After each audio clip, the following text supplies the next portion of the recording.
मला अतिशय आज वेदना होत आहेत खरं पाहिलं तर, की माझे बंधू, माझे ज्येष्ठ बंधू,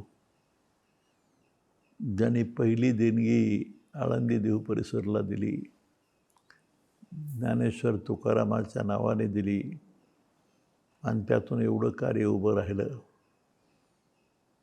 आम्ही एका समर्पित भावनेने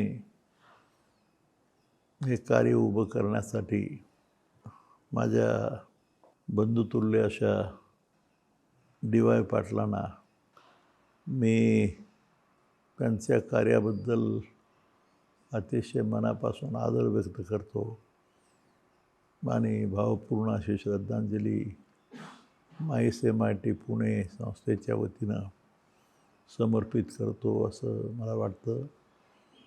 कुठलेही शब्द पुरेसे नाहीत. अंतःकरणापासून एकमेकांची मैत्री म्हणा, भावाभावाचं नातं म्हणा आणि आदर्श म्हणून सांगितलं तर वसंतदादा पाटील आणि यशवंतराव चव्हाण हे खरं आमचं आदर्श नातं आणि त्यातूनच खरं म्हणजे ह्या सर्व गोष्टी उकलत गेल्या.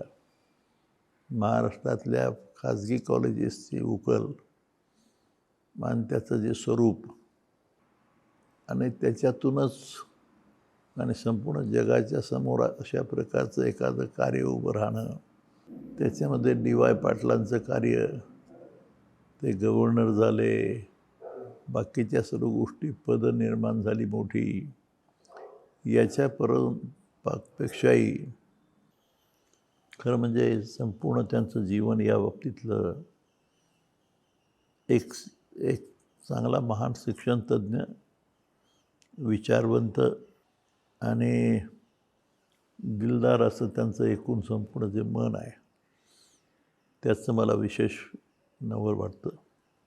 आणि महाराष्ट्रामध्ये खाजगी मेडिकल कॉलेजेस किंवा इंजिनिअरिंग कॉलेजेस हा विषय घेऊन जे शिक्षण क्षेत्राची प्रगती झाली, तर ती प्रगती आणि त्याच्यामध्ये जे मोठं योगदान आहे, मला अजून आठवतं की वसंतदादा पाटलांच्या त्या B4 बंगल्यावर आम्ही एकत्र जेव्हा भेटत असू,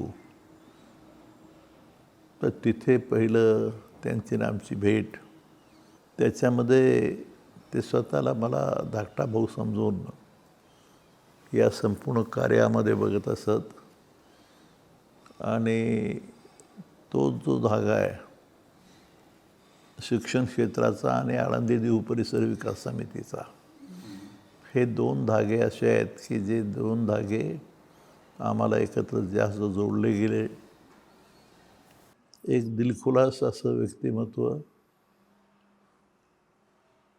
उदार असं त्यांचं मन आणि अंतःकरण, एक समर्पित जीवन ज्याला म्हणता येईल, अशा प्रकारचं हे एकूण कार्य आमच्या जीवनाचं आहे. तेव्हा आणि MIT वर्ल्ड पीस युनिव्हर्सिटीच्या वतीनं, आळंदी देहू परिसर विकास समितीच्या वतीनं मी भावपूर्ण अशी श्रद्धांजली वाहतो माझ्या ह्या ज्येष्ठ बंधूला. धन्यवाद.